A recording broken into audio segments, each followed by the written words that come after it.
There are lots of rules, which is odd when everyone here is grown up enough to have their own Ferrari. But I suppose there have to be. Now, we have been told if we spin off on the first lap, we will be black flagged and ejected for the day. We have to go nice and steadily. But I've now completed my first lap, so here we go. This is such a good car, you know. People say the 360 is better, but it's heavier, it's twitchier. 355 still has it for me. Oh dear, we got a 550 here with its hazard warning lights. What's the matter with that? Oh my word, what's the point of coming to a track day, man? You could drive like that down Basingstoke High Street. 40 miles an hour. Don't buy yourself a Daewoo. Of course, the absolutely lovely thing about this is no sleeping policemen, no policemen of any sort, in fact. No speed cameras. And this, I guess, is the future of motoring. Driving hard and fast for hours and hours and hours, and ending up right back where you started from. But there is a way round the problem. This is the new Range Rover, probably the best car money can buy. It has the interior appointments of a small palace, and though it may have been born on the farm, it's all diamonds and tiaras now. Inside, its heater comes on automatically on cold mornings. It has a television. It is the last word in luxury. But then it's more than a poser's pouch. Under the bonnet, there's a 4.4-litre V8 engine, 262 brake horsepower and 325 pounds-feet of torque. It's the same unit you get in a BMW X5, but unlike the X5, this is a real earth mover. But the best thing about the new Range Rover, from my point of view, is that this towing eye on the back is designed to withstand a 5-ton yank. So, chain attached, no need to worry about four-wheel drive, that's permanent. I think I'll just slide it into low range and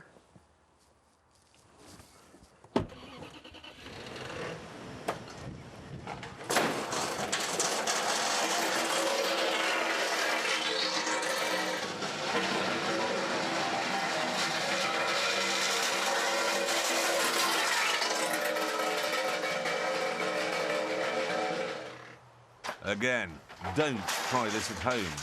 You haven't got a speed camera at home. You need to go out to find one. They're mostly on deserted roads behind a bush. The only problem with the Range Rover is the sheer size of the thing. I reckon that petrol model will probably cost getting on for £3 a mile to run. So from here to London, 60 miles away, that's 180 quid. It's hard to think of a helicopter that would cost that much, leave alone another car. But let's not forget the Beckham-mobile, the Bentley Enage T. You don't need a lot of money to run this car, you need a lot of staff to run it for you. I know this video is all about how to drive, but I want to take a moment now to talk about what to drive once you've mastered it.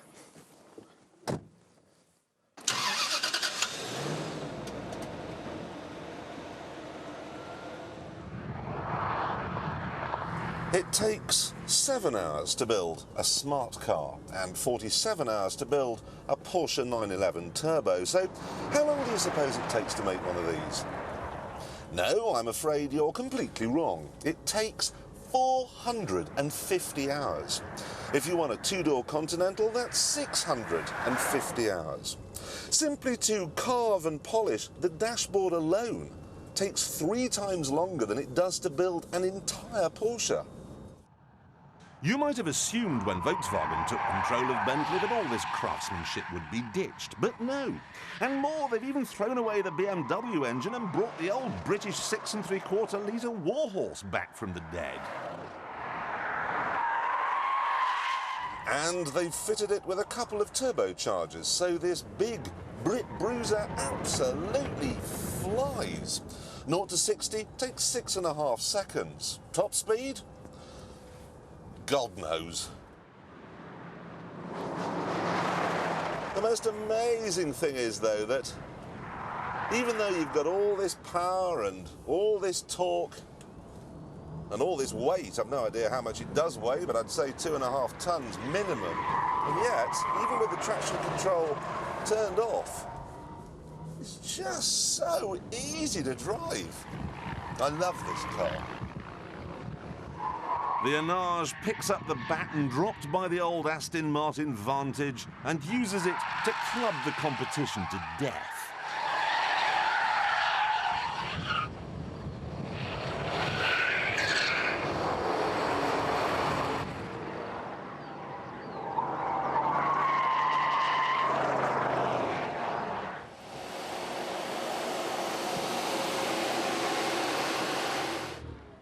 It's not perfect by any means. This gear lever is far too, see what I mean, imprecise and wobbly. This opens every time you put your arm on it. This is all far too messy, and this is too German. At £168,000, it's not what you'd call cheap either, but it is, what's the word? Magnificent. Ordinarily, I prefer small, light, high-powered cars, but I do have the utmost respect for big, heavy, torquey ones like this as well. I love their un-PC, wanton consumption. But there is one problem with fat boy cars like this: trying to make them stop. Now, in all my videos, we've raced cars from 0 to 60. But in this one, we're going to do something a little more important.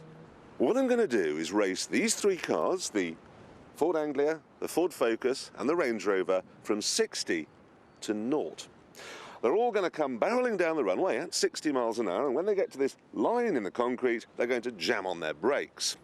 Now, the highway code says they should be stationary by the time they reach that 60 sign down there, 55 metres away. So let's see what happens.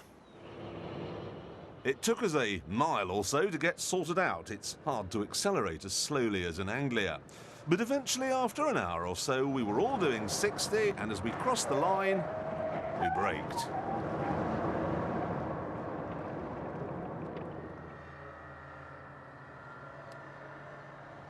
It'd be quicker to let the Anglia run out of petrol. So the Focus pulled up in 29 metres, and that's 26 metres shorter than it says it'll take in the highway code. It's also about the width of a zebra crossing shorter than it took the Range Rover to stop. Look at the Anglia. Oh, I think things have moved on. And I also think it's time the highway code was rewritten.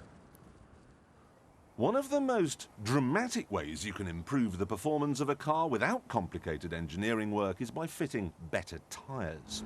This Renault has front-wheel drive, 172 brake horsepower, top speed of 134, and best of all, a former F1 driver at the wheel, Jonathan Palmer. So let's see how fast he goes round this little handling circuit on the car's standard tyres. Oi, back up a bit. Cheat. Stop.